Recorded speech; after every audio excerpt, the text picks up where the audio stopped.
Assalamu alaikum. Welcome to the third day of the International Conference on Palestine, and final day for that matter. Thank you very much for being with us today. Today we're going to have 3 sessions, and I think they will be as good as the previous ones. The first session today is titled Exploring Liberation Theology in the Palestinian Struggle. And it's indeed my honor to have 3 distinguished scholars, each in their own field, that will present different perspectives on Jewish, Christian, and Islamic liberation theology, and they will be introduced by our moderator, Mr. Fadi Zatari. Fadi is a senior research associate at the Center for Islam and Global Affairs here, and a lecturer in the Political Science Department at Istanbul Salahuddin Zaini University. He received his bachelor's degree in political science from Al-Quds University, and he holds master's degree in international studies from Birzeit University and a master's degree in political theory from the University of Frankfurt, Germany.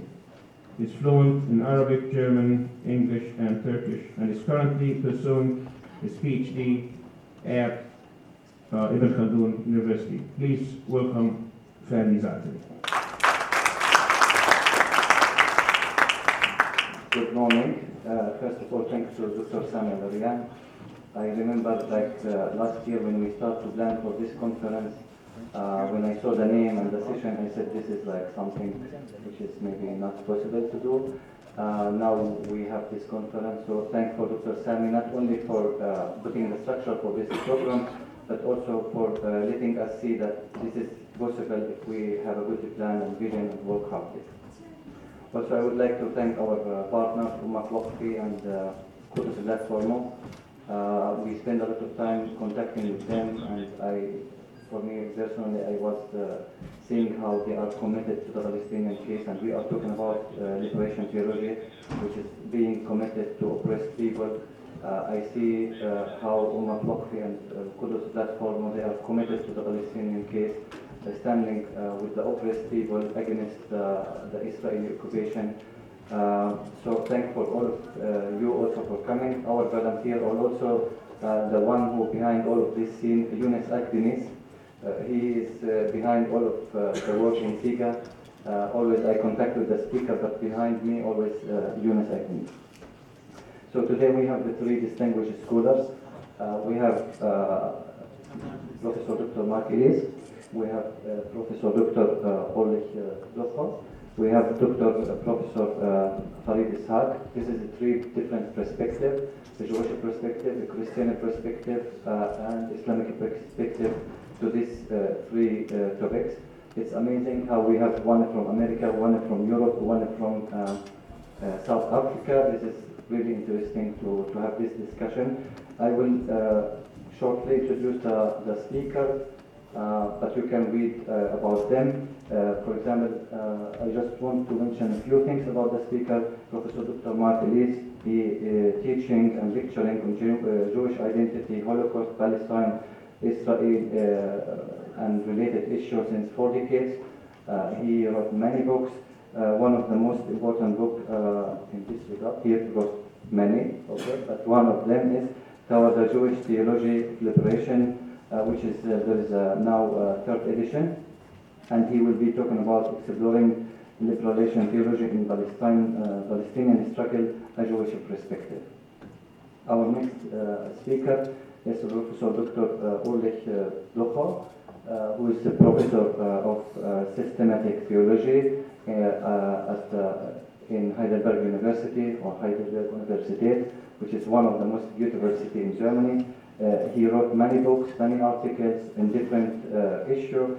To our session, one of the most important, transcending greedy money, interreligious solidarity for justice relations. Our next speaker, Professor Dr. Farid Esack, he came many times here because we like him. He always in our conferences. He is a scholar from South Africa. He is also activist. He wrote many books, and one of the most important is Quran Liberation and Pluralism. He is also a professor at the University of Johannesburg. He will be talking about exploring Islamic theology, Islamic liberation theology in the context of the Palestinian struggle for justice. Now the floor for Professor Marc Ellis.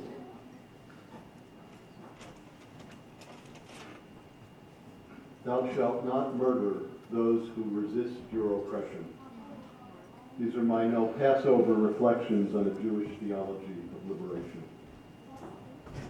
2 years ago in Jerusalem, I celebrated the 30th anniversary of my book, Toward a Jewish Theology of Liberation. I use the word celebration since my book is still relevant after all these years. Yet the relevance of my book also occasioned a mourning. Recent decades have seen a regression in Israel-Palestine rather than progress. That's an understatement. These decades have been decisive. The permanent occupation of Palestine, the end of ethical Jewish history. When I launched my Jewish theology of liberation in Jerusalem, I was unknown in Israel and elsewhere. Yet the audience for my book launch was overflowing. The atmosphere was tense. Something was in the air. In Jerusalem, I called for a real two-state solution, with East Jerusalem as the capital of Palestine. I called for the Prime Minister of Israel to confess to the Palestinian people the following. What we as Jews have done to you, the Palestinian people, is wrong. What we as Jews are doing to you, the Palestinian people, is wrong. Let us take the road of justice and equality into the future. I call for Israel, with the help of Jews around the world, to pay reparations to the Palestinian people. My public words were controversial. Months later, the Palestinian uprising began. A second edition of my book issued with a new epilogue titled The Palestinian Uprising and the Future of the Jewish People. Meanwhile, I was writing my next book. Its three-part title remains relevant today. Beyond Innocence and Redemption, Confronting the Holocaust and Israeli Power, Creating a Moral Future to the Jewish People. They flowed together. With the Great March of Return and the recent Israeli elections, the thoughts contained in my book remain ingrained in Jewish history, but with a new twist. At the end of ethical Jewish history, what is the future for Jews and Palestinians? My Jewish theology of liberation begins with the Exodus narrative. In the biblical account, Jewish nationality, culture, and religiosity are forged in an act of liberation enacted by a liberating God. But for me, the Exodus points to a more important fact about Jewish history. That the prophetic, which reappears in the land, is our Jewish indigenous. A Jewish theology of liberation is clear on this point. There is only one reason to be Jewish: to draw near, to embrace, and to embody the prophetic. The critique of unjust power, especially within our own community, is the litmus test for the affirmation of God. Put simply, in Jewish life, no justice, no God. In the creation of the State of Israel, that equation was already under assault. I shifted to the contemporary formative event of Jewish history, the Holocaust. Where was God in the prophetic at Auschwitz?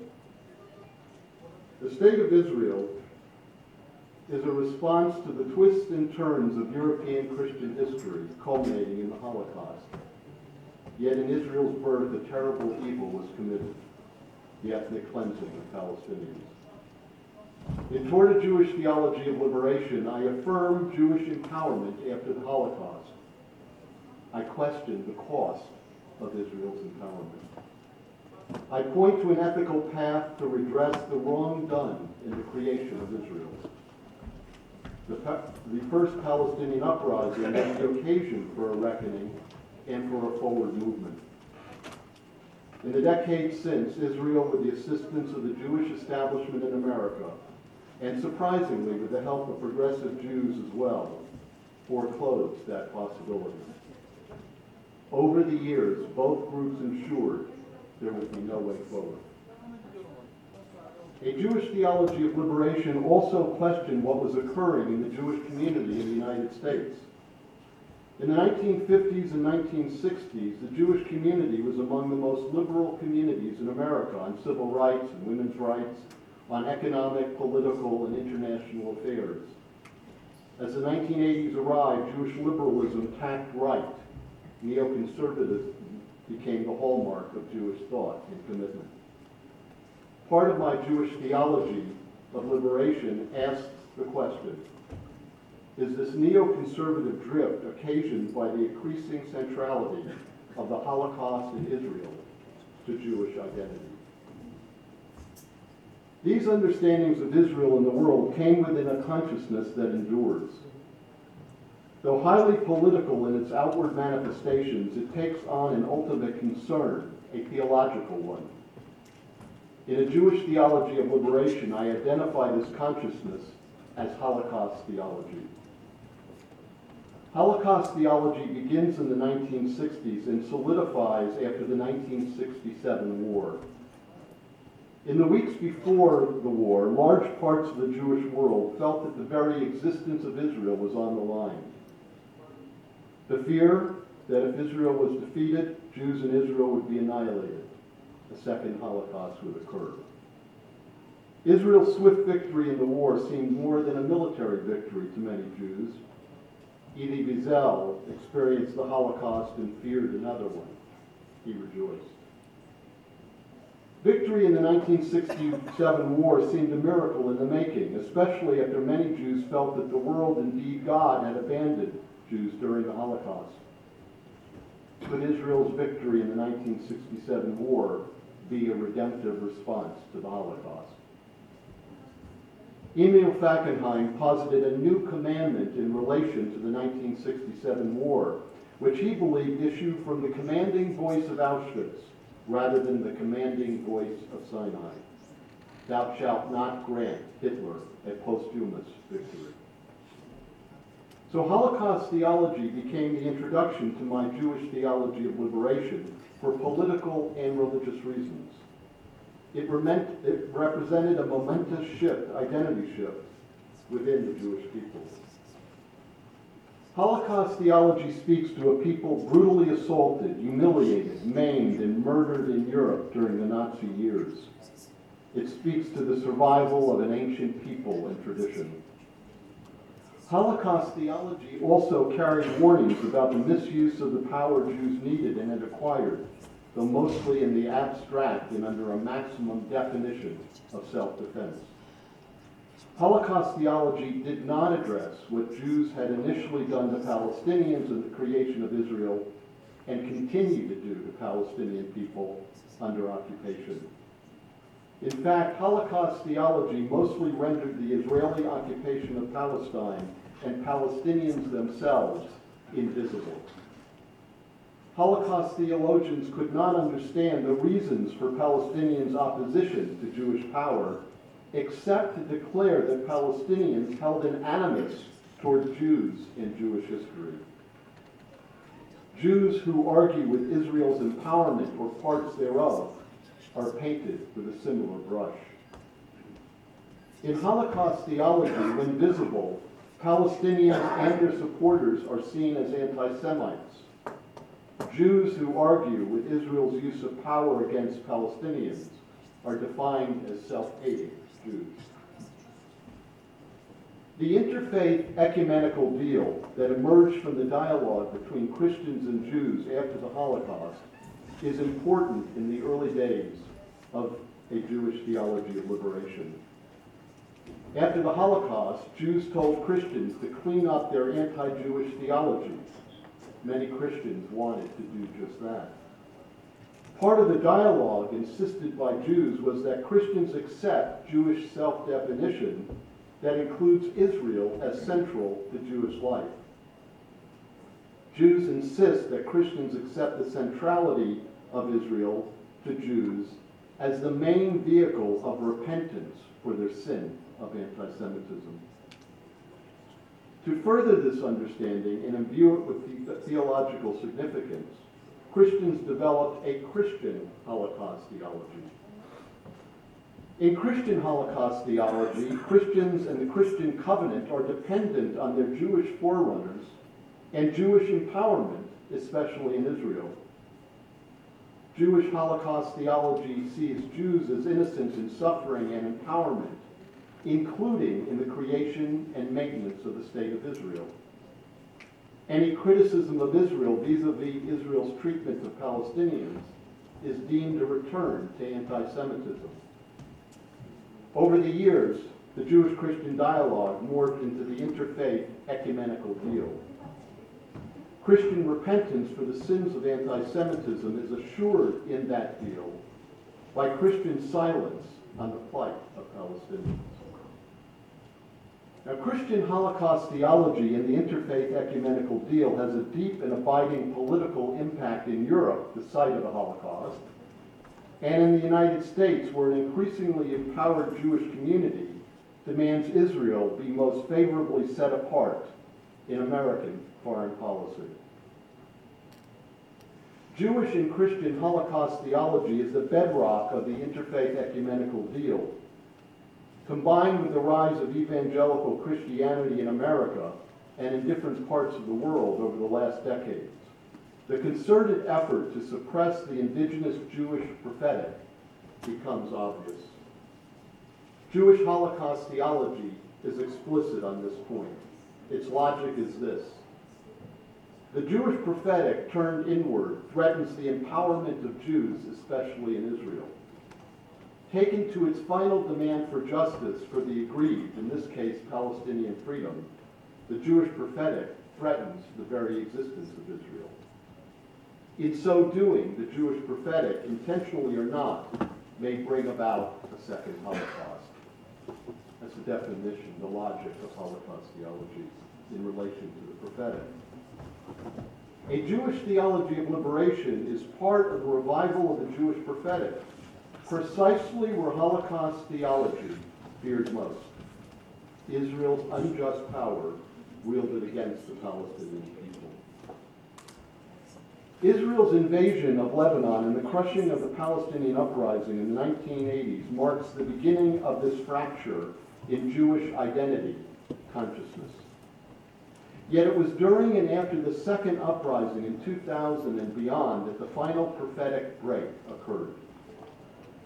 The initial division between what I call Constantinian Judaism, or Empire Judaism, and progressive Jews occurred within the second Palestinian uprising.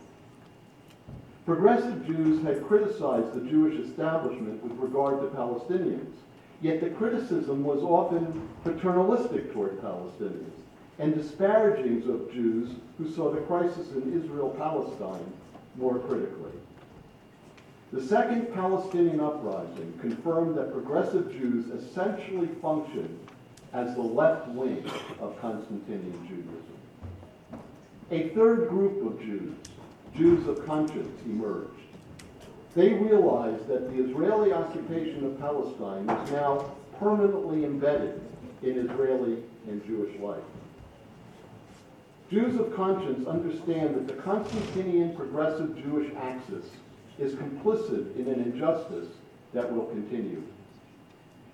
Only by refusing this axis can Jews and Palestinians be saved from a future characterized by a permanent occupation and, by definition, the end of ethical Jewish history. The continuing relevance of a Jewish theology is clear. Since 1987, the Jewish theology of liberation has narrated the failure of Israel and the Jewish establishments in America and elsewhere. A Jewish theology of liberation has also narrated the explosion of the Jewish prophetic movements over the last decades. Attempts to expand a Jewish theology of liberation are ongoing. These include the use of international law, critical historical analysis, BDS, and the questions about the coloniality of Israel and Jewish life. All are important, but they only make sense in a broader framework that a Jewish theology of liberation provides. The central question remains to us, the Jewish people. Has Jewish empowerment in Israel and elsewhere empowered Jews only, or has the abuse of that empowerment enslaved us? Has our empowerment healed us of the ravages of the Holocaust, or has it accentuated it through the oppression of another people? Passover has come to an end, but this year, as the Jewish theology of liberation enters its fourth decade, I suggested that Passover be literally passed over. With the maiming and murdering of Gazans participating in the Great March of Return, I proposed that all attempts at politically and religiously reforming Jewish life be suspended. Hence my hashtag #NoPassover signage in my writing running up to Passover this year. Days before Passover, I came across a story about 3 young Gazans who were trying to cross back across the border into what now is Israel. They were shot by Israeli soldiers, then taken back with them into custody. 10 days later, the lifeless body of a 16-year-old boy from Rafah was returned. I wrote this in my diary. Israeli soldiers carried the wounded Gazan away. His crime? Trying to return home. So they shot him and took him in. Now he's returned to his other home, dead. I ask, when is silence better than empty words of outrage and deliverance? At least change the subject, out of respect for the dead and the living, who tomorrow might be murdered. Hashtag #NoPassover. If I were to write a Jewish theology of liberation today, where would I begin?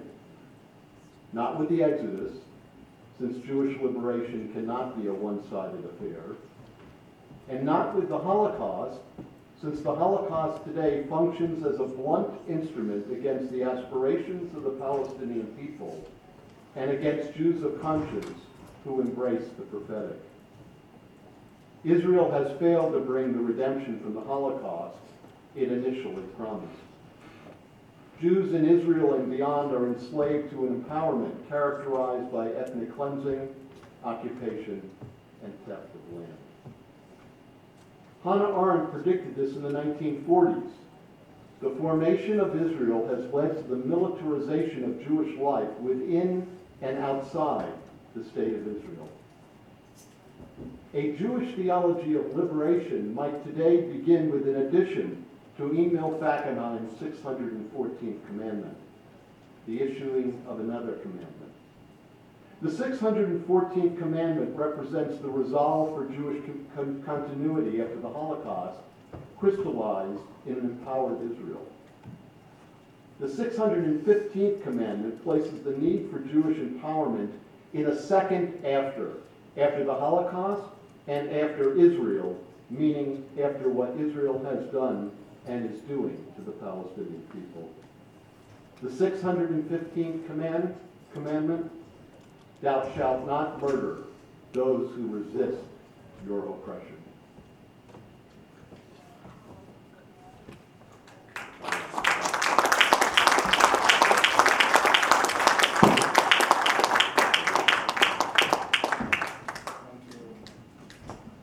Thank you very much for this enlightening presentation, very interesting. We will move now for our next speaker. The title of the presentation will be A Christian Perspective on Interreligious Solidarity for Justice. The floor is yours. Thank you very much. Besides thanking Sami Al-Arian and this wonderful team, I want to express my joy to be in the midst between my 2 colleagues and friends who got to know each other in Peace for Life, which Farid Esack will address later. Religion has power over people and so the powers that be try to co-opt it. This is why, with the South African Kairos document of 1985, we distinguish between state or capital theology supporting unjust power, church theology calling for reconciliation without justice, and prophetic or liberation theology resisting unjust power and working for transformation. In the case of Palestine, Israel, state and church theologies prevailed in the coalition of Israel, the United States, and Europe, particularly Germany, where I come from. So let us see how these types of theology operate in reality. One, state or capital theology and church theology in relation to Palestine, Israel, in the context of the imperial capitalist system. Christian state or capital theology is rooted in post-Constantinian and later particularly European modernity. How have economic, political, and ideological power interacted, leading to the present situation, which is the climax of what is generally called Western civilization? A critical analysis of modernity as civilization shows that it is driven structurally, culturally, and psychologically by money, or more precisely capital accumulation linked to political and ideological power. This can be demonstrated by analyzing its legitimation narratives as developed by Thomas Hobbes, John Locke, David Hume, and Adam Smith. This economic dimension is connected to other factors, foremost the reductionist rationality of means-end calculation, which in turn becomes irrational and totalitarian. It leaves out the reproductive rationality that puts life and the sustenance of life at the center of critical thinking. But what is most important to understand is that in the tradition of the Hellenistic Roman empires, Europe and later the global West always had a coalition between capital and territorial, military and imperial powers. There were the political servants of capital competing among themselves to become its first servant, the hegemon. So this you can see from 1492 onward, when Genoa, the Italian city-state, with power through capital, made an alliance with the territorial military power of Spain, which opened up long cycles of capital accumulation regimes. The hegemony went from Spain to the Netherlands, to Britain, to the USA in the 20th century up to now, although the power of it is declining, as you know. Inherent in those alliances between capital and territorial powers has been the drive to link capital expansion with imperial expansion, always including ideological and cultural expansion. Beyond this basic economic, scientific, technical, and imperial drive for accumulation, we have the symbolic self-understanding of Europe and the Western civilization as superior to all others, which leads to racism and arrogance. So this is the legacy of Hellenistic and Roman imperial thinking regarding everybody else as barbarians. It is in this context of imperial capitalism and racist arrogance that the state of Israel came into being, which has been well researched, and we heard yesterday in various forms, particularly by Ilan Paquet. In short, the Western colonial powers have enabled the settler colonialism of Israel up to this day. Zionist Israel is not a singular phenomenon of moral aberration, but stands in the tradition of the conquests of the Americas, South Africa, New Zealand, and Australia, which was developed by Ilan Paquet. It follows the deepest logic of modernity. Christian state theology, with two important figures of this very city, Istanbul, first became mainstream in the 4th century, the Common Era. Emperor Constantine started to tolerate Christianity, and later Theodosius, who built the big fortifications here, made it state religion. After this time, all kinds of formation of state theology, or you call it also Constantinian theology, developed over the century. Up to these days, you remember George W. Bush calling the war illegal war against Iran a crusade, or Western politicians claiming Christian or Western values their neo-colonial policies.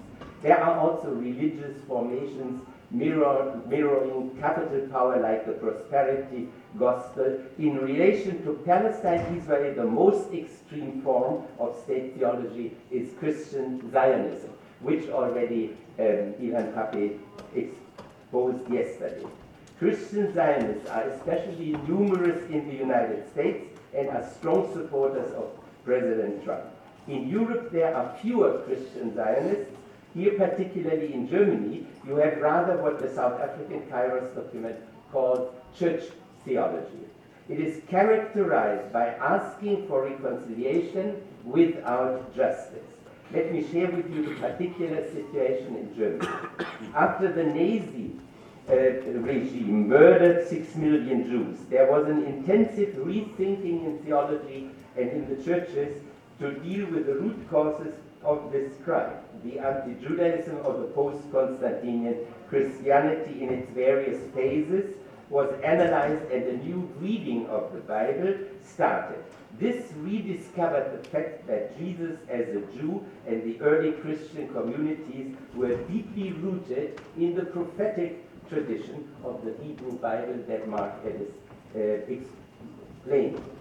At the same time, a new Jewish-Christian dialogue started, as you already mentioned. All this was necessary and fruitful. But along the way, as you have exposed not only now, but also in a book that we published together called Interreligious Solidarity for Justice in Palestine, Israel, we have this situation that the dialogue was increasingly formed into a deal. The deal was Germany is silent about Israel's injustice against the Palestinians and is rewarded by being welcomed again in the Western imperial system. Israel's empowerment is supported without any condition and is allowed to stay in the role of the victim. So innocent Israel and innocent Germany legitimate each other. The price is paid by the Palestinians. This is why the German mainline churches are so silent about Palestine. Second, prophetic liberation theology and interreligious solidarity for justice. The single most important event for stimulating liberation theology in relation to Palestine and the Christian community is the publication of the Kairos Palestine document in December 2009. The title is A Moment of Truth, a word of faith and hope and love from the heart of the Palestinian suffering. This basic faith is expressed in interreligious language. Quote, we believe in God, one God, creator of the universe and of humanity. We believe that this dignity is one and the same in each and all of us. The concrete problem is formulated in the following way, quote, the West sought to make amends for what Jews had endured in the countries of Europe, but it made amends on our account and in our land. They tried to correct an injustice, and the result was new injustice, end of quote. How to cope with this injustice? And they say, we declare that any use of the Bible to legitimize or support political options and positions that are based upon injustice imposed by one person on another or by one people on another transform religion into human ideology and strip the Word of God of its holiness, its universality and truth. We also declare that the Israeli occupation of Palestinian land is a sin against God and humanity because it deprives the Palestinians of their basic human rights bestowed by God. It distorts the image of God in the Israeli who has become an occupier, just as it distorts this image in the Palestinian living under occupation. And therefore we declare that any theology seemingly based on the Bible or on faith or on history that legitimizes the occupation is far from Christian teaching.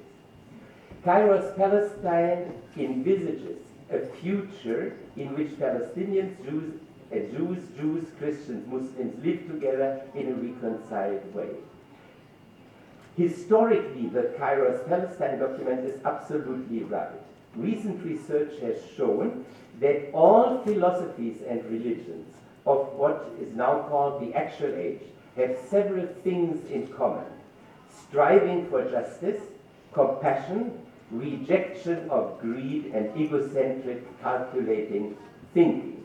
I have written the book about this that you quoted on transcending greedy money and interreligious solidarity for just relations. So dealing with the social effects, the mentality, the slavery, the expansionism of empire in that context. All cultures of Eurasia, you can observe the responses. In Israel, the prophets, as of Amos, called for justice. In Greece, you have Solon, the tragedies, later Socrates. In India, you have the Buddha. In China, Lao Tzu and Confucius. Later, Jesus calling for the decision between God and Mammon, and Muhammad take up the heritage of the prophet, revitalizing it in the context of the Roman Empire and the rich traders of Mecca. It is on this basis, this heritage, that we organize international and intercultural and interreligious project, producing this book on the radicalizing of Reformation, interreligious solidarity for justice in Palestine, Israel, which you can find on internet, radicalizing-reformation.com. Now, we have written this book in the context of 500 years of Reformation after 1517, and we produced, and this is also published in this volume, the Wittenberg Declaration, saying we believe that the post-Constantinian anti-Judaism and Christianity, etc., used by Nazism as a basis for murdering millions was a crime against humanity, but we strongly believe that Christians and churches cannot atone for this crime by failing to take a stand against the unacceptable violations of human rights and international law by the State of Israel and its colonization of historic Palestine. One of the most important contributions in this volume is exactly what Marc said before. The article is called Repentant Enablers, German Christians, the Holocaust, and the Resurgence of German Power, Reflection from a Jewish theology of liberation. We have also another Jewish voice, Marc Braverman, who calls on the churches in the tradition of Bonhoeffer and the confessing church to stand up against the disenfranchisement of the Palestinians. And the World Communion of Reformed Churches, besides the WCC, who has various programs on this, they produced the declaration on Palestine, an urgent issue of faith for the World Communion. And it says, among others, the General Council affirms that with respect to the situation of injustice and suffering that exists in Palestine and the cry of the Palestinian Christian community, the integrity of Christian faith and praxis is at stake. Practical proposals follow, and one of that is that several churches in the United States and Scotland, and particularly also in South Africa, have joined, yes, I know, yeah, thank you, have joined BDS.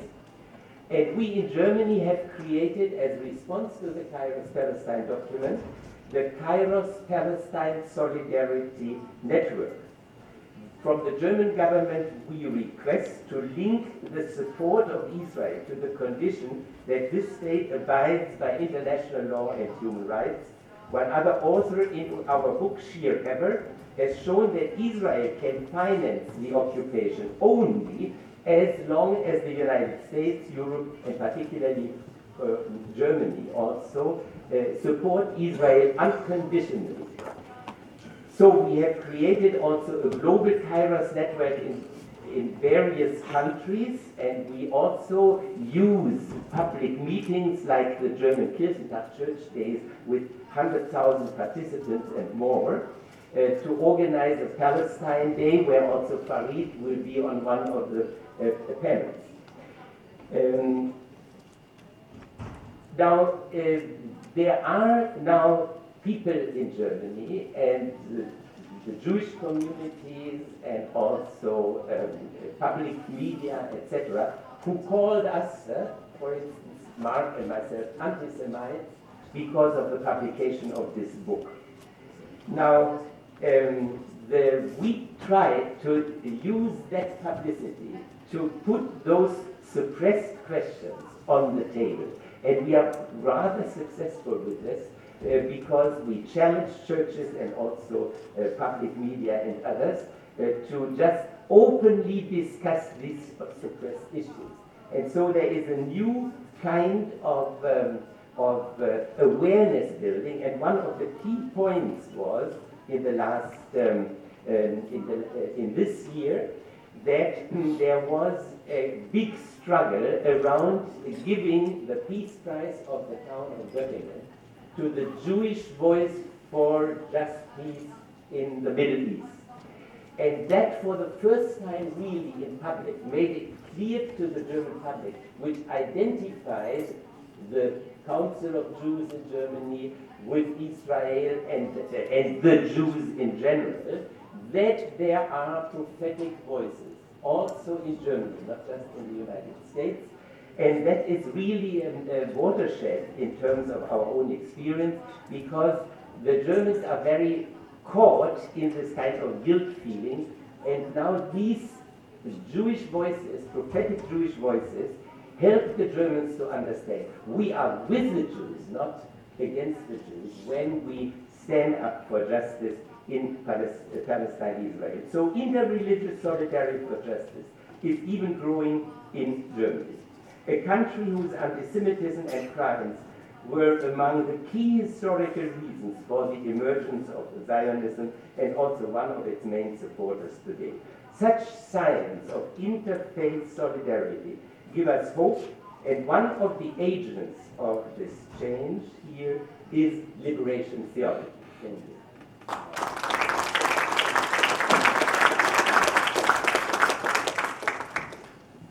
Thank you very much for this nice presentation. You make me so curious to read the book.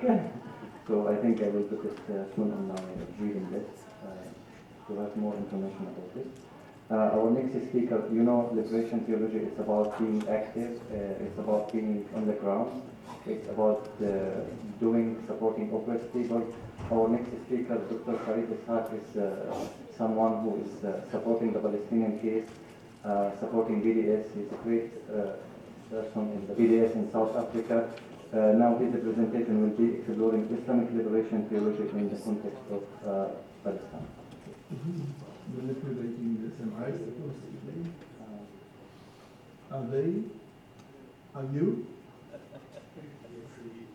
Sorry, he. Okay. So we start with Google then. Okay. Google is a friendly color. Well, at the moment, actually in Turkey, so I have difficulty analyzing the text for you.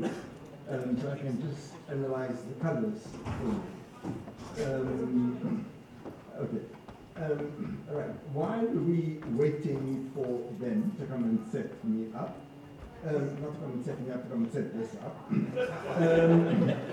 often speakers, they all start off deviating from their mandate. They start off by, well, they start off, Bismillah ar-Rahman ar-Rahim, wa ana abda' bibasmala binafsi, okay, so fine. And then they start off deviating from protocol, and they thank Dr. Sami Al-Aryan. That's not a part of protocol, because the thanks belongs to the person who devotes the vote of thanks at the end. So they're all deviating from protocol. So I will also deviate from protocol. And Fadi, you're going to be in deep trouble with the entire staff of CIGA if you don't allow me to deviate from protocol. I'm warning you now. Okay. Right. There is a poem written by one of South Africa's very famous liberation poets, and he writes, "Beware what you ascribe to leaders. What you ascribe to leaders, you take from the people. Take from the leaders, give to the people. For people are colorful flags. For leaders are colorful flags. They waver and waver as the wind blows, as people work the bellows and make the whirlwinds thunder." So here we have the father of CIGA, and the father of many, many of the students and teachers and faculty at CIGA. And this father is celebrated by every speaker that comes up. But I happen to know this father before he came to CIGA in the United States. And I know for a fact that impressive and loving and charismatic and organized and as committed as Dr. Sami Al-Aryan is, he would have been nothing, absolutely nothing. He would have been a piece of rag flying there, hanging down there, if it weren't for his wife, if it weren't for his children, if it weren't for the many, many groups that supported him when he was incarcerated inside the United States and at CIGA. He would have been nothing if it weren't for a long list of people. And normally they say, they are far too long to mention, you all know who you are. That doesn't work. Amongst those people that makes this flag blow and causes all of our ships to run, to move in the sea, and to be here, and to be fed, and to be given our programs, and to have people bringing water up to us, and making sure that the toilets are clean. There are people behind the scenes.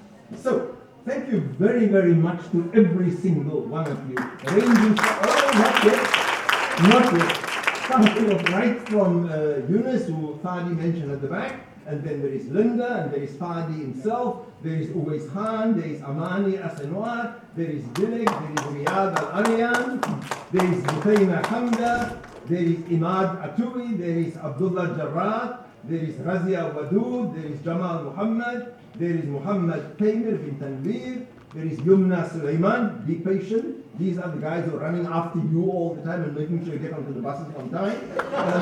There is Taqwa Khair, there is Omar Fili at the back, there is Saima Wani, Saima at there, Saima standing, Isra Ibrahim Agublu, Abdurrahman, Layla, Ayla, Ola, Sundus, Anwar Suwaile, Ali Shams Jawad Zadeh, Seher Sadiq, Binatullah, Sumaya, Fida, Mustafa Al-Hindi, Ijaz Al-Khalik, there is Junaid, there is Rumaysa Sokan, Radwan, Atalia, the translators there, and of course the people who are in the multimedia. These are the people, friends, who make our flag blow. Sami Al-Aryan is able to shine because he has the back of all of these people, and they have his back, and they are facilitating his work. So, a large round of applause for all of them.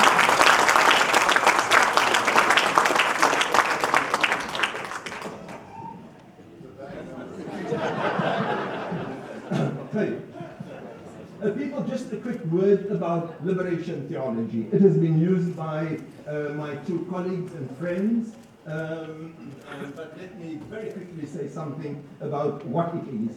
Liberation theology is basically the idea that we need to try to understand our theology. There's a process to it, and there are lenses to it. It's not so much about the outcome of our theology. I don't understand. Okay, fine, I understand that. It's one that needs. It's not so much about the content of the theology. As for the process, liberation theology is developed in the midst of struggles, concrete struggles for liberation. So it's not a set of books that you buy and examine and study and then apply. You develop it in the midst of a struggle for justice. In the midst of that struggle for justice, you start off with the idea that God is the God of all creation, but that God has decided on what liberation theologians call the preferential option of the poor and the marginalized. And so you search in your texts for meanings that give meaning to the marginalized and enhances their struggles for liberation. And so it's not just, oh, the Quran speaks in a contextual way. So this wealthy millionaire oppressor Pharaoh says, I want to read the Quran in terms of my context. No. The Quran privileges the lives of certain people, certain classes, certain groups of people over others. Okay, so I want to talk about a particular document, a Muslim response to the Kairos document that Ulrich had spoken about. And this response was initiated by an organization called Peace for Life. I was the co-moderator of Peace for Life for about 10 years, and Junaid had also served in the leadership of PFL after that. And then there were others named. Gina was quite involved with PFL, and Ulrich Duchrow, of course, served in PFL for a long time, and Marc Ellis had also served in PFL for a long time at Peace for Life. And the significant difference between Peace for Life and other interreligious organizations was that Peace for Life was committed to praxis, to action, for interreligious praxis for justice, rather than interreligious dialogue for peace. We weren't interested in dialogue. We weren't interested in dialogue at all. This endless round of where people sit and meet for tea and chat, and you tell me how good Islam is about women, and I will tell you how good Baha'ism is about women, and we go back and we all live happily ever after. We were interested in fighting together for justice. And in the middle of the struggle, if we get to chat about theology, ahlan bika, it's fine. If you want to talk to me about the crucifixion and the resurrection, and you talk about how the crucifixion means the suffering and the crucifixion of your people, and the resurrection, the hope that Christ represents to people after liberation, I'm happy to buy into it and to listen to it.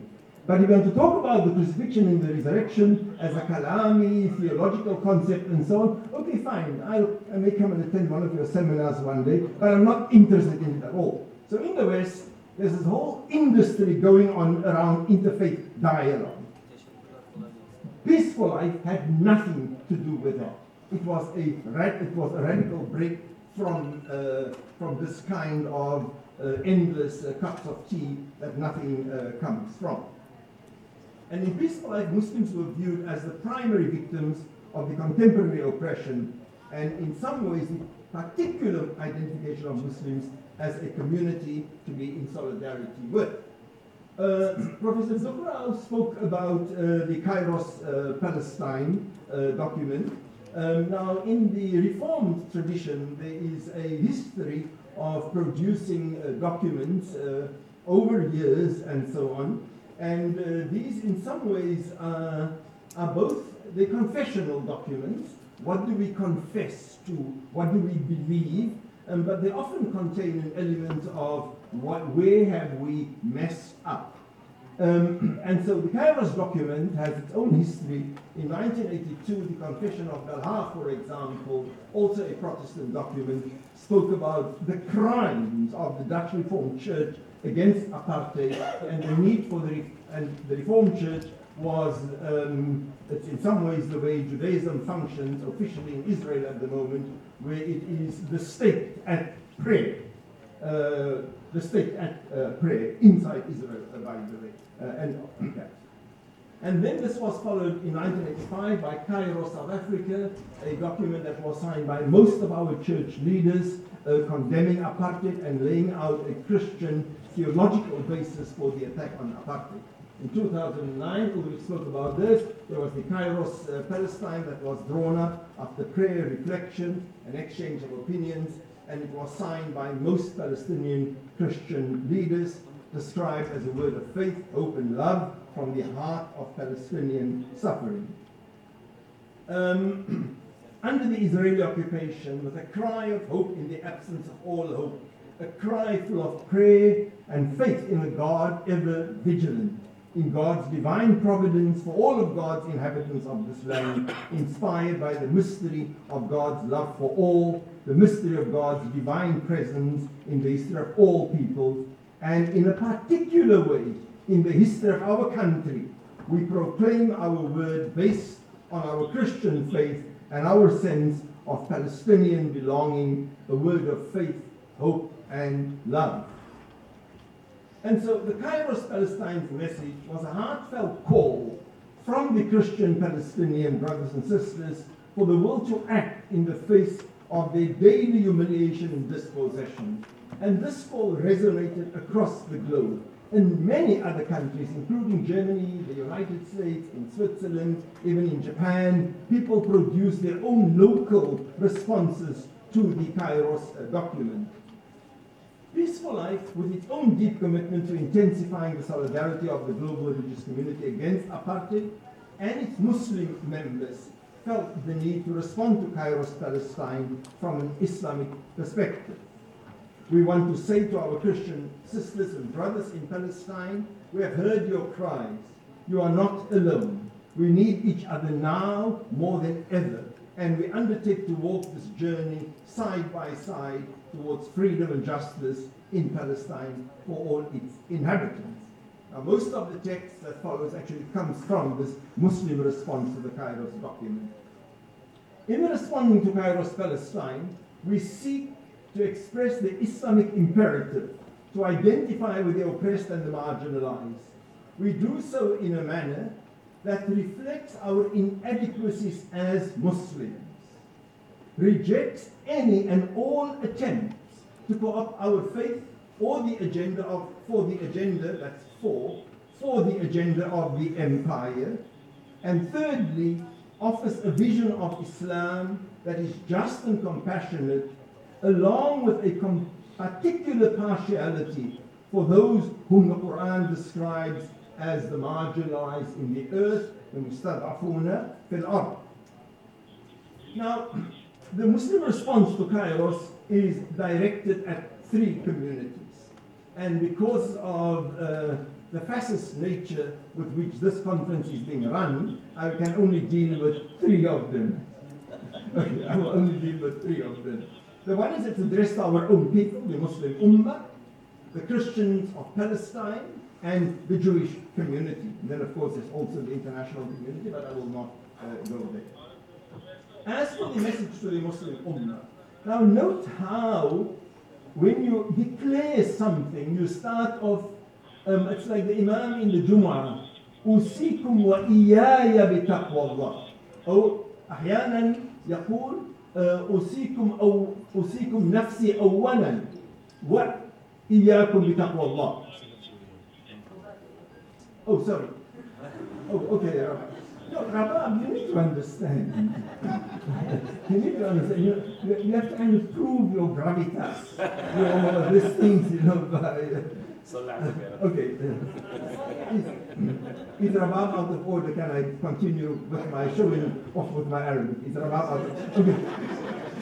Okay. Okay. So the first is a confession. often we are more than happy as Muslims to listen to the confessions of other people about what they did towards us. We're not so good in owning up to our own messes, okay? And this is one of the things that we learn from the Reformed tradition. It is in our own tradition, the idea of istighfar, the idea of tawbah, all of this we have. But in contemporary theology, contemporary Muslim discourses, we don't have it. So, we stand in humility in front of Allah for our collective and individual failure to foreground the struggle of the Palestinians and for carrying on with life as normal in the face of daily injustices visited upon them. Our efforts have been inadequate, and the rulers and governments in many of our countries have offered half-hearted public condemnation of Zionism and the occupation on the one hand, while actively collaborating with the Israeli regime on the other to contain their own population's ability to act in solidarity with the Palestinians. The context for addressing the Ummah. We live in a time when many incessantly demand that as Muslims we proclaim our belief in peace and harmony before all else. We acknowledge our responsibility to work for peace. We, however, do not work for peace in response to the demands of the imperialists who insist that Muslims must play dead as these powers roll over our bodies and our lands in pursuit of oil and other natural resources. We struggle for peace in response to the call of the Almighty, Wallahu yad'u ila dar salam. This abode of peace bears no resemblance to the peace of the empire. Their peace is one of silence and acquiescence in the face of dispossession and occupation. Theirs is a peace that trades in death. The vision of liberation theology, the peace of the Quran is one of life, of justice and of dignity. We are mindful of the Quranic obligations to disturb the established order. So Muslims have a responsibility to be troublemakers.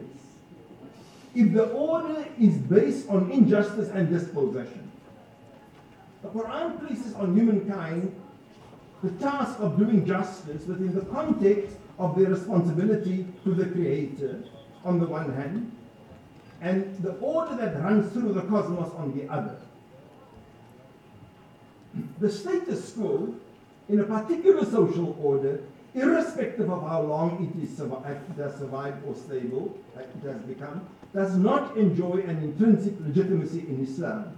Injustice is a deviation from the natural order, though it may stabilize over decades by establishing new facts on the ground and the persistent building of illegal settlements.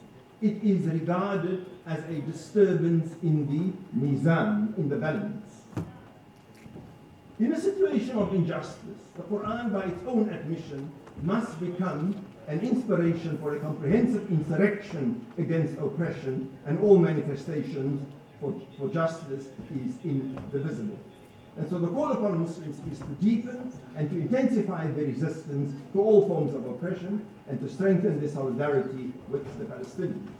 The message to the Christians. It starts off with a homage. The courage of Christians, their steadfastness in resisting the occupation, and we are humbled by the persistent refusal to succumb to the divide and rule games of the occupied.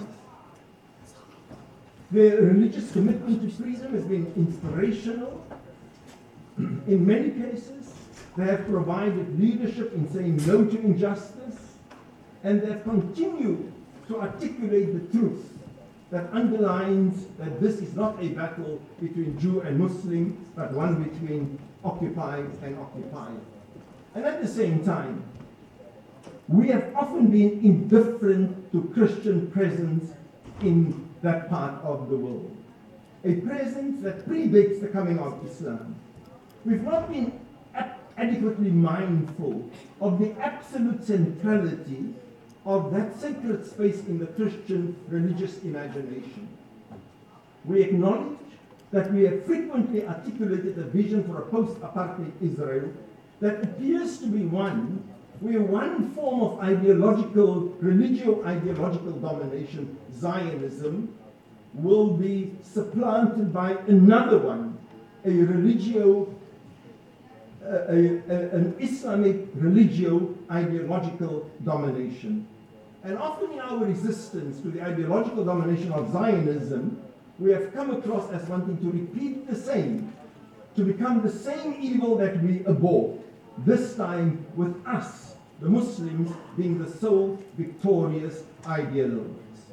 And in doing so, we have been unfaithful to the pluralism of our faith and the Quranic vision of a single people, addressing all the prophets. The Quran declares, يا أيها الرسل كلوا من طيبات واعملوا صالحات وإن هذه أمتكم أمة واحدة.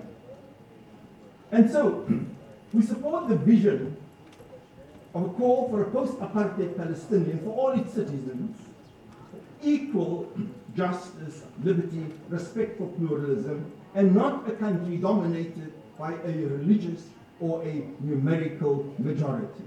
We will work towards challenging our co-religionist Palestinians to create a society wherein everyone, regardless of their religious or sectarian affiliation or absence of any, will be equal.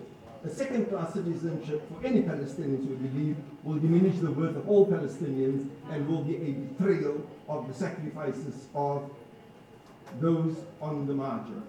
Our call to Muslims is to ensure justice is not only about justice for Muslims or even people of the book, but for all. Atheists, Baha'is, Druze, women, those of lighter skin pigmentation, those of darker, and yes, those who identify as LGBTQI and others. Above all, privileging the economically oppressed, who usually have the least means to buffer themselves from the effects of oppression. Fadi, just 2 minutes for my Jewish I will do that. Okay. As a message for our Jewish brothers and sisters, we are ashamed of our co-religionists who routinely engage in the blanket rubbishing of you and your religious traditions. With regards to Jews, to all Jews on the whole, contemporary Muslims have little to be proud of. Much of our rhetoric is racist and anti-Semitic, and we have far too often failed to distinguish between the diverse tendencies that you comprise.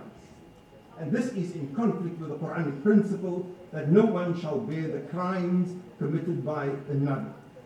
We are aware that on the whole, historically Jews have fared much better when they lived in Muslim majority countries than when they lived in others. We're also aware that after the Nakba, in the Muslim world, after the Nakba, anti-Semitism has accelerated inside the Muslim world. We acknowledge that notwithstanding the contribution that many Jews have made to Muslim societies wherein they live, by contemporary standards of universal human rights, the way in which we have often at times restricted your rights in our society left much to be desired. Our religious and textual tradition similarly requires critical scrutiny, and we must find new ways to discover our interconnectedness as human beings. And then there is an acknowledgement of the few among you who have great personal cost stood up against injustice, and an acknowledgement of their role and the value of their solidarity. There is a scathing critique of a small minority who have arrived in that of a majority, a small minority from outside and now constituting the majority, come from abroad, usurp the rights of those who have been living all the time, and a clear statement: it is impossible for us to regard you as anything but usurpers and colonizers. You have been pulled into this perpetual enlistment into the divine army, the appropriation of God and turning God into a little Jewish character. Allahu Akbar, God is greater than, the eternally greater than, is greater than you or your attempts to reduce him to a tribal chief. So we cannot reduce the eternally transcendent to a dishonest real estate agent who parcels out land to his favorites. Okay, I'm on my last friend. The tragedy of the unspeakable horrors visited upon the Jews in Nazi Germany must not be allowed to be forgotten, nor the ongoing attempts to manipulate this tragedy for narrow, racist, and ideological ends that create new victims.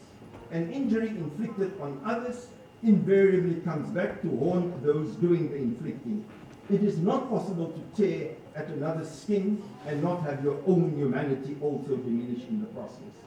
To defend the Palestinians against the daily humiliation by the Israeli settlers and colonists, it is to defend the best in what Jews have to offer the world. An injury to one is an injury to all.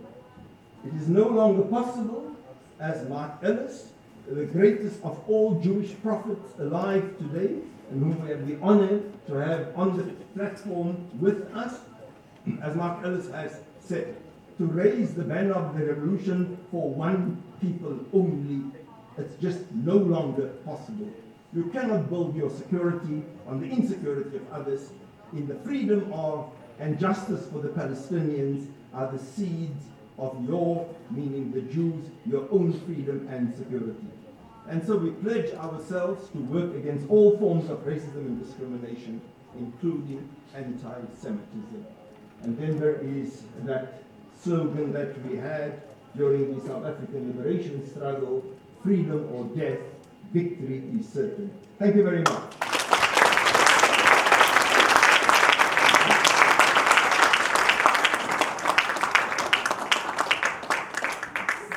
Thank you, Dr. Farid. We gave you 7 minutes more, so I think you will not be able to answer any of the questions. Okay, so I have a very quick question for Dr. Marc Ellis. You mentioned no justice, no God. So, and Holocaust trilogy, seeing the Jewish people as innocent. But what about the Palestinian? Why the Holocaust theology doesn't see like the Palestinian as also innocent? For the next question, you mentioned that Israeli occupation is a sin for God. I would like to ask, how can we activate more the Christian, like make the Christian more active in supporting the Palestinian case, and especially standing against the Zionist movement? For Dr. Farid, I will ask you. You mentioned liberation theology in Islam is based on the Quran, it's the idea of istighfar, etc. Who would you think is the founder for liberation theology in Islam besides Farid Esack? Okay, now we will move to questions. First of all, I would give the floor to my student if you have any question. Okay, from this side. Yes, please. Please introduce yourself and go directly to the question.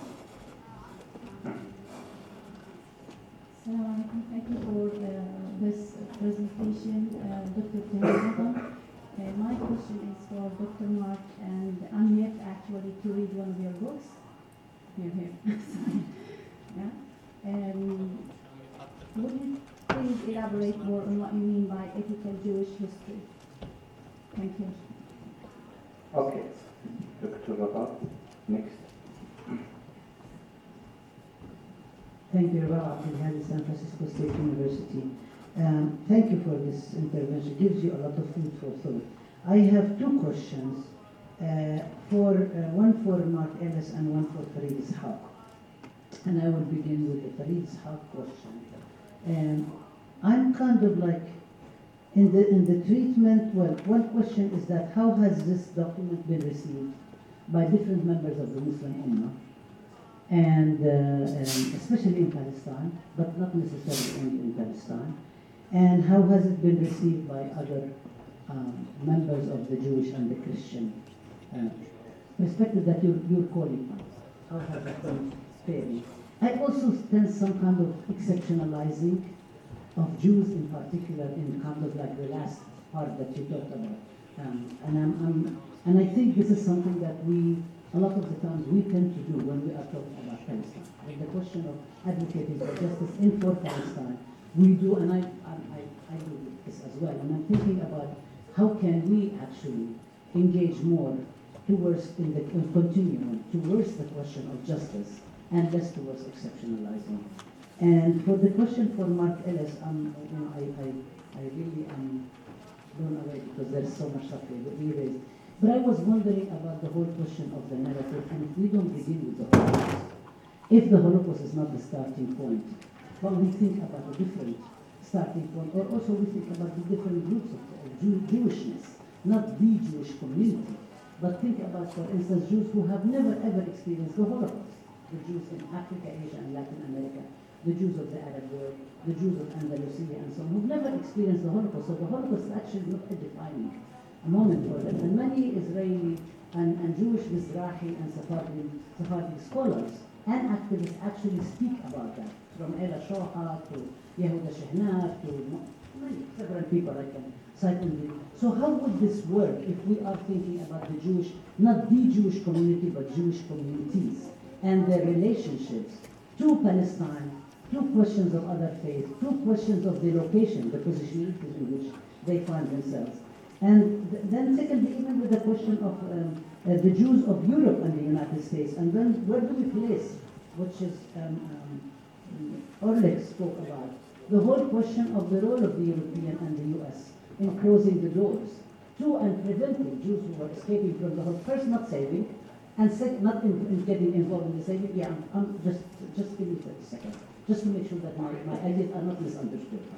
It's not only not saving, but also closing the doors for Jews who are escaping from the Holocaust to be able to settle in places in dignity, and thus Palestine becomes the only place, the only open place because of colonial domination for Jews who are the victims before. And I'm not actually arguing that they're the ones who victimized Palestinians, because it was the area of Zionists and so on. So how do we think about that? Thank you. Thank you, Professor Baumgarten.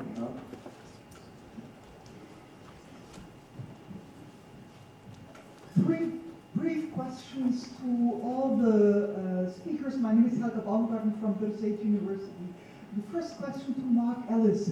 How are you received by the group of Jewish Voice for Peace in the United States, above all?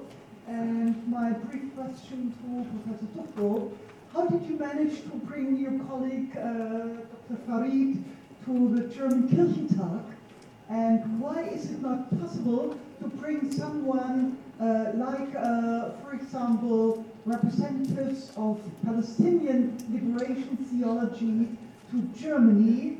Just a brief information for all. One of the last German church meetings in Germany, Palestine was actually excluded, and it was the Catholic Church which allowed us space to present our discussions with a lot of support from the public, but the official church is denying access to Palestinians and to Palestinian liberation theology. And finally, my question to Dr. Farid Esack: how do you face the extreme challenge and the hegemony of the current Islamic interpretation coming from Saudi Arabia? Thank you. So, Dr. Saleh عند الجواب. أبو حشم. Thank you. As I said yesterday, 37 years ago, I was imprisoned in Al-Fa'a prison in the Jordan Valley, which was an old British military compound turned into a concentration camp and a torture place to extract confession from young Palestinian activists. We were whipped, we were tortured, but what hurt me most, to be honest with you, there was a German Jewish guard. When we used to come out from the cell, he used to stand and put his fingers on his nose and with a face with disgust as we passed out from room 17. I remember the room 17.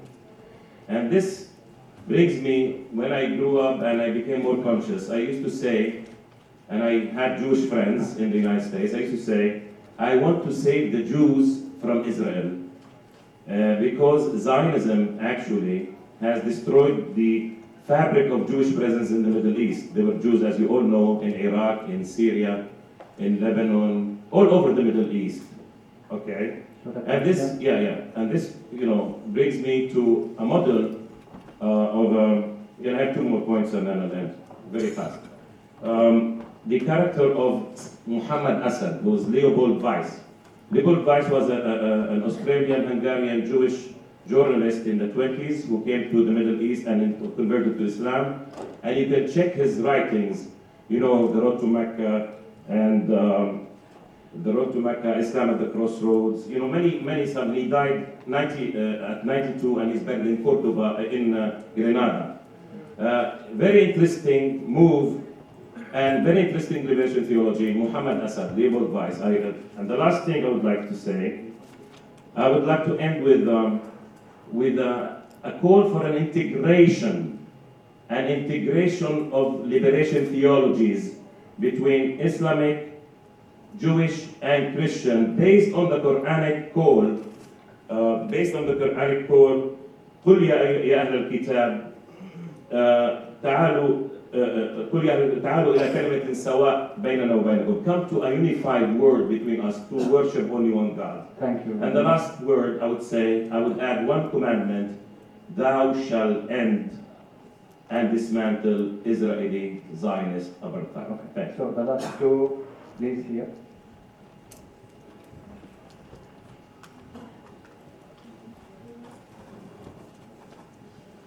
Thank you for your talks.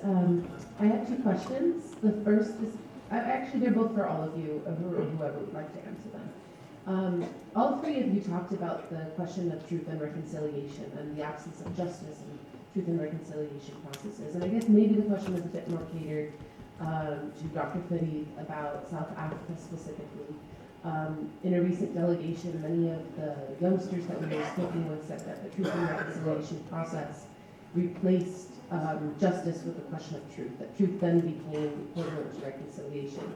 And so I guess my question is, how do we think of interfaith work between different theological perspectives that really has a more in-tune analysis of power relations and places justice really at the center alongside questions of truth? The second question that I have, and I know that you didn't speak specifically to this, but I know for many organizers here, this is an important question for us about interfaith work that's taking place today, that's specifically in some ways, neutralizing Zionism because it's important interfaith work. Specifically, I'm thinking of refugee aid relief work, in which you have people coming from Christian, Muslim, and Jewish theological backgrounds who are doing refugee aid and relief work. But that there's very strong tenets of Zionism within it. And so how would you suggest in our activism we can address an interfaith framework that attends to sort of these non-overt expressions of Zionism in our organizing? Okay, last question. Is there any question on this side? Okay, please. And finally, to Ramzi Farouk. My name is Jaime Berry. I'm from New York. I'm actually a union organizer, not an academic. But my knowledge of liberation theology, especially from the Latin American perspective, where much of it originated, was that it was much more than just a theological, intellectual debate. It was also the importance of being grounded in the actual organizing. So my question is, how do you translate your understanding of liberation theology, and how does it reflect itself within the respective societies that you're addressing? Does it become organically linked in struggles, in organizing? If I'm clear about that. Okay. The last with Ramzi, and then we will move to the answering the question. Thank you very much. And maybe this issue been addressed earlier, since I arrived a little bit late. It's just a bit of criticism, or critique rather, of the lineup in the podium. The fact that there is no Palestinian speaking about liberation theology. I mean, we invented the thing. If you go back to the late 19th century, early 20th century, Izz al-Din al-Qassam even the Fatah movement started with liberation theology rooted in the Muslim Brotherhood all the way to Hamas, Islamic Jihad. I would really love to see what a Palestinian perspective on liberation theology would be, considering that we are the most engaged Muslims and Christians anywhere in the Middle East, very much involved in the everyday reality of liberation theology. I think that would be interesting. Otherwise, we end up with another interfaith dialogues, which we try to avoid by the way. Okay, thank you very much. Professor, I would like to start with the professor, Farid. You have 3 minutes, please. I will try to be fast. Rabab is not, Professor Fadi is not here, but very quickly. It has been, I don't know if say as would have been expected, but it's been pretty well received in the non-Muslim world. And this itself is an indicator of a lot of different kinds of problems. It's been translated into Chinese, into German, into Philippines, into Malayalam, into several different languages. It hasn't been translated into any of the predominantly Muslim-used languages. There has been conversations inside Palestine with formal Palestinian political formations and religious formations, and the general distinction was that our people aren't ready for it. In my own work on HIV and AIDS, in working with religious leaders, generally, when people say our people are not ready for it, that was code for the fact that we aren't ready for it. So that is basically my response to that. I think that Professor Al-Hadi does have a point about the exceptionalizing of Jews and the elevation of anti-Semitism. She didn't say this, but an extension of that. The elevation of anti-Semitism as a form of white privilege, and that is a serious problem. And one is caught between resisting this on the one hand, and on the other hand, that in many parts of the world, Ramzi may have something to say this, although you have a chance to speak now, but you certainly have something to say about this. Although as a conversation starter, in many, many parts of the world, you're just not going to have anybody listening to you if you don't also establish or affirm your anti-Semitic kind of credentials. But the larger issue of the anti-Semitism discourse currently functioning and being weaponized as a part of white privilege, there is lots of space for us to actually develop that and expand on that.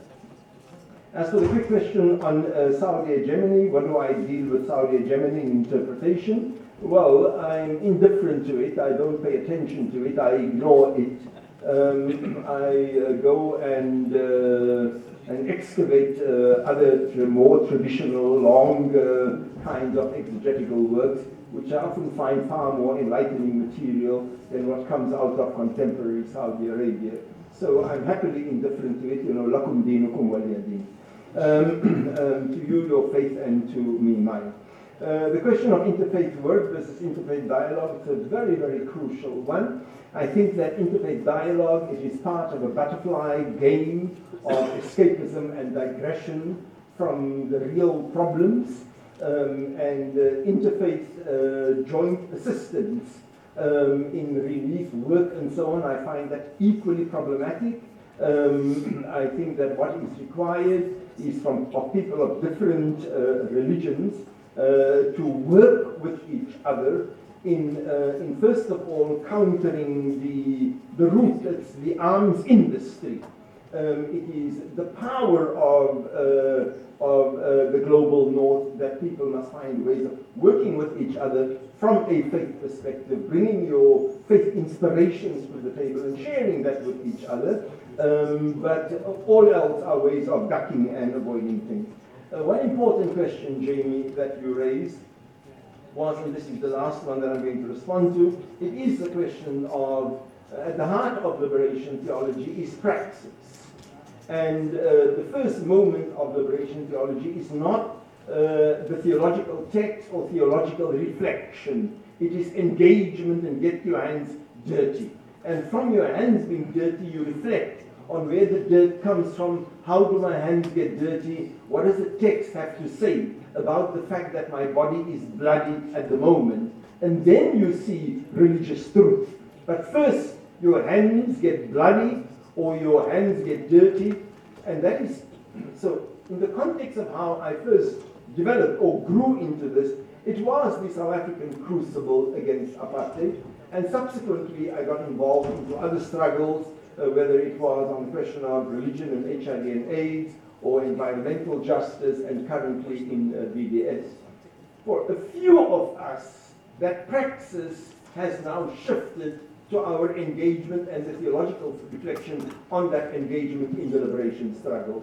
But it is also true that for many other people, people are writing about it without a context, and one of the tragedies is that a movement that you saw in the Philippines or in Latin America that gave, that was the bread and butter, so to say, of liberation, that has largely been absent except for South Africa during the liberation struggle, and at the moment in Kerala and the south of India, where there are movements utilizing these texts as part of their struggles against, say, casteism, the Hindutva hegemony, and so on. But it's very, very inadequate.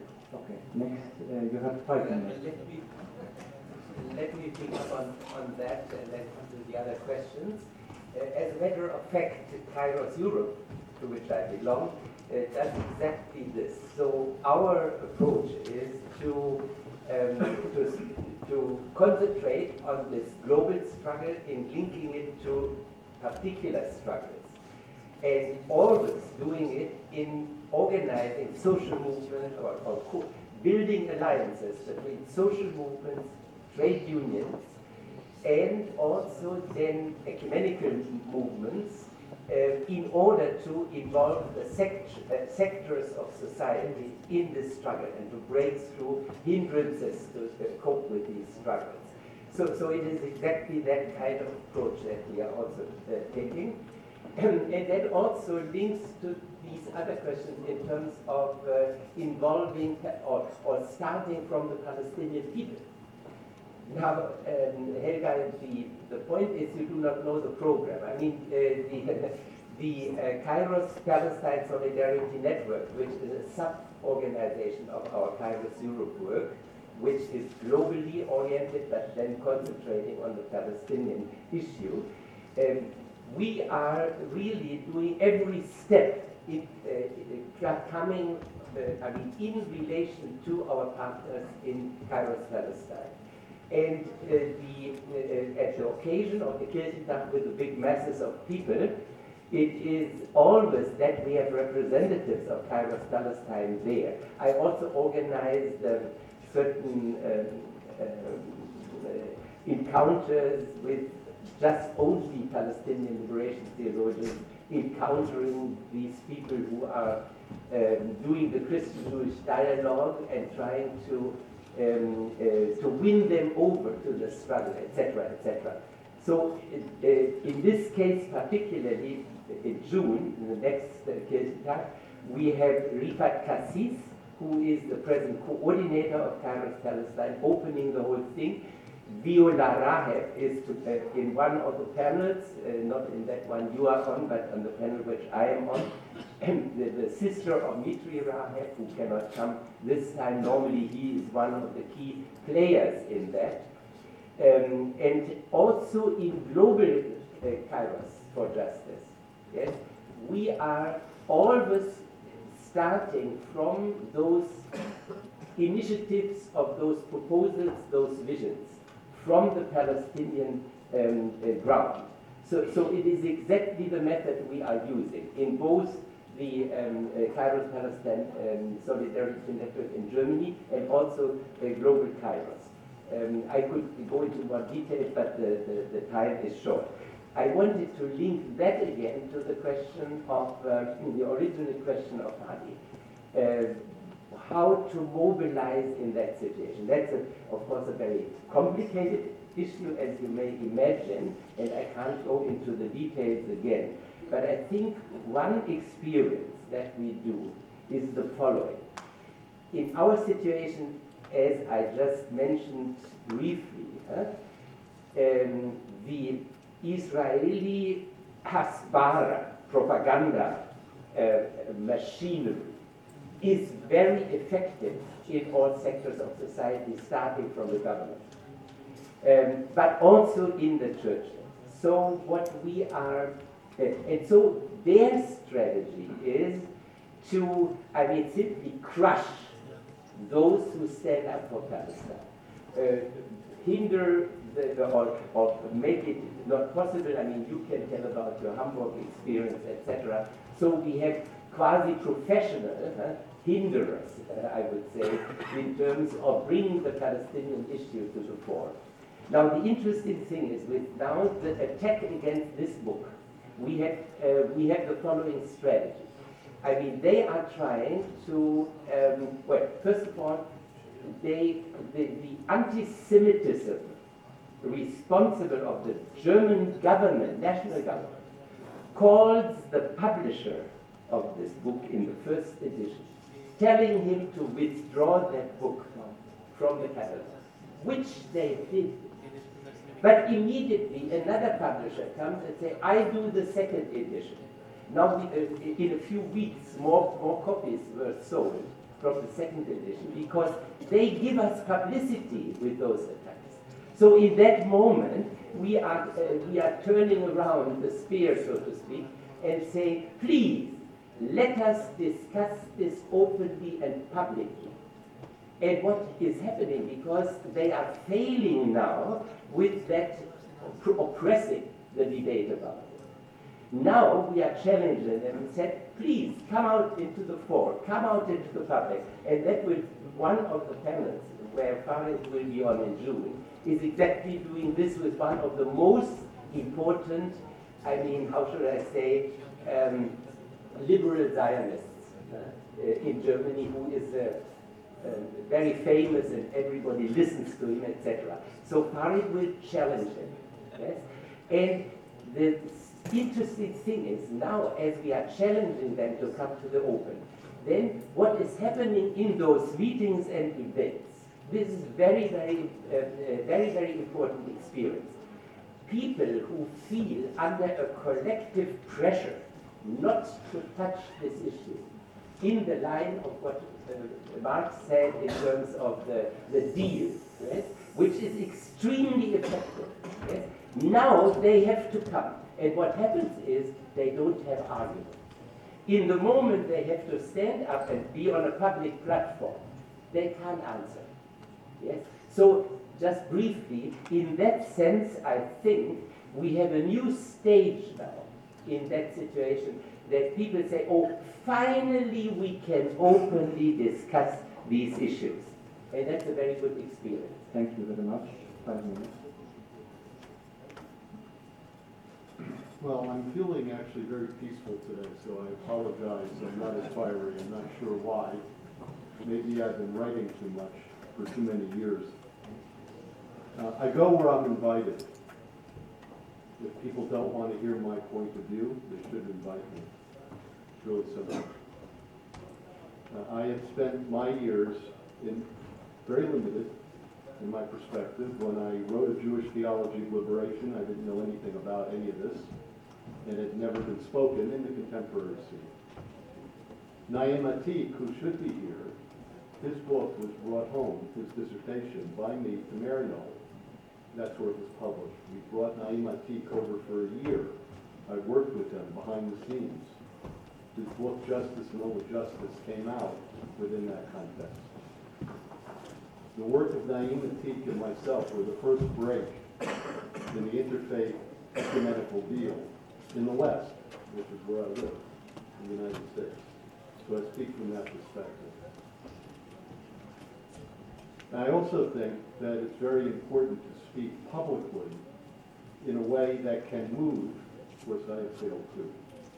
And one of the themes of this conference,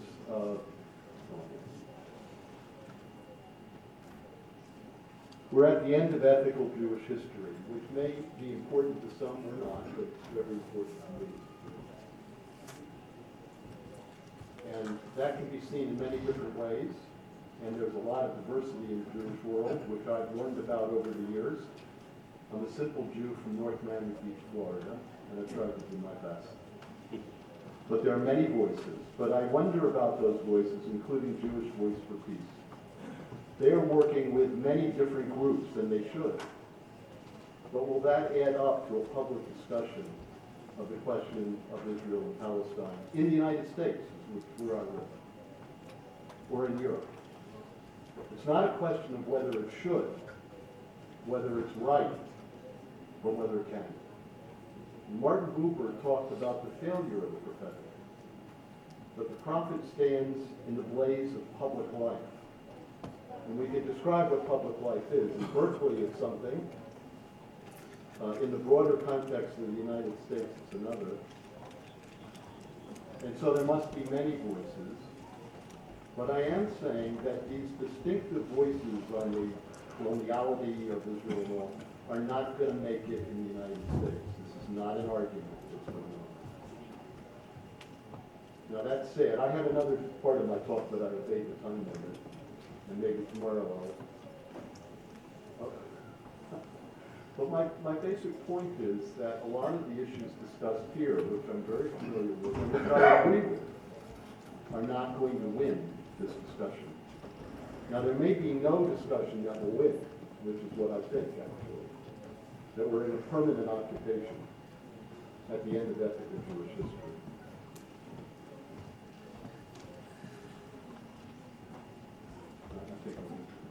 Thank you very much. So as we see, the great things about liberation theology is seeing the Christian, Jewish, and Muslim standing together, supporting the oppressed people. And here we have the case of Palestine. Thank you very much for the questions, for our distinguished speaker. Now we will go back to Dr. Saman. Yeah?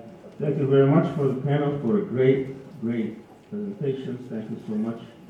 And I think we have a lot to think about, and I think a lot to reflect on, and especially from the three different perspectives. And I think they are all converged together, presenting, I believe, one liberation theology. There was the question about why wasn't there a Palestinian in liberation theology. I think about half of our speakers are Palestinian in this public, in this conference, and each one of their own way presented some sort of a liberation, or at least their view of how this is happening. Certainly in my presentation, I tried to present how we can liberate the land from occupation and colonization, how we can liberate the Palestinian from oppression, Judaism from Zionism, and the world at large, how it can be a more peaceful world. Anyway, I want to thank also Dr. Farid for giving my speech, and and thanking all the unknown soldiers of this conference. Certainly they have worked, you can see a lot of them around, and we really thank you for all the hard work they put into this. And I want to acknowledge them now since they have been mentioned the name. So thank you very much, and we can give them a big round of applause.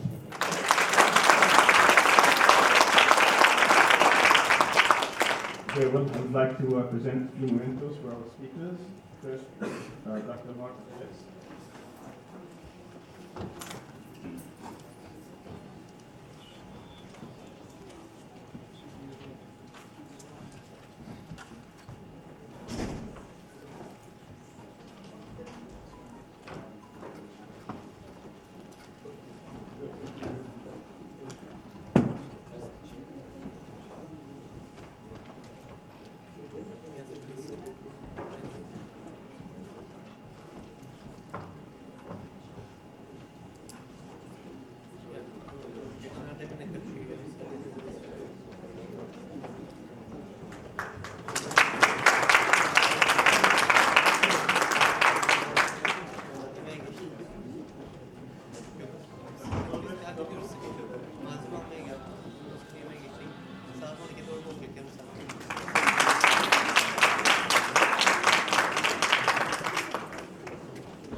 We have break now, and we will reconvene at 11:50, 25 minutes. Thank you very much.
That's what I'm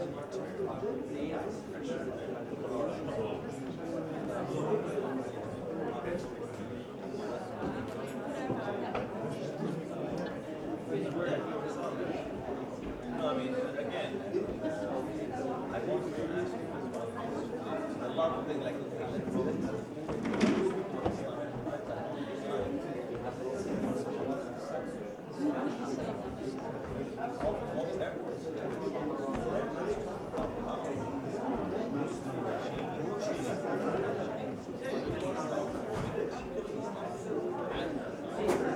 have declared all.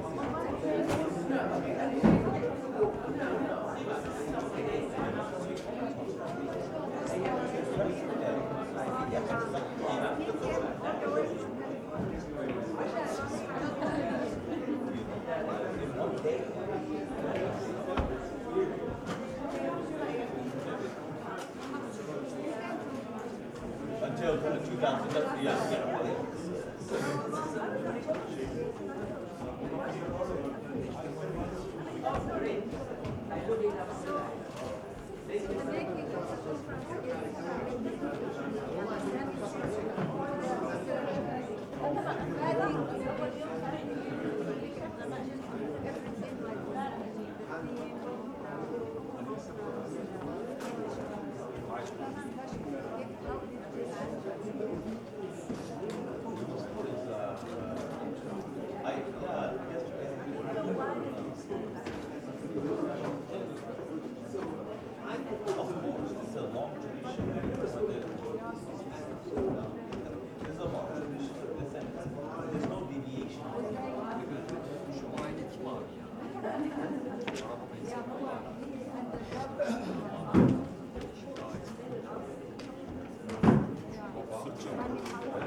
In my opinion. Yes. Yeah, exactly. That gets that.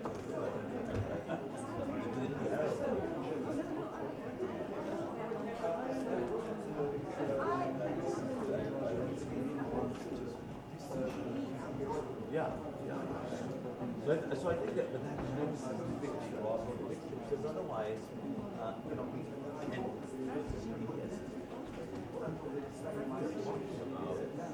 despite all of this algorithm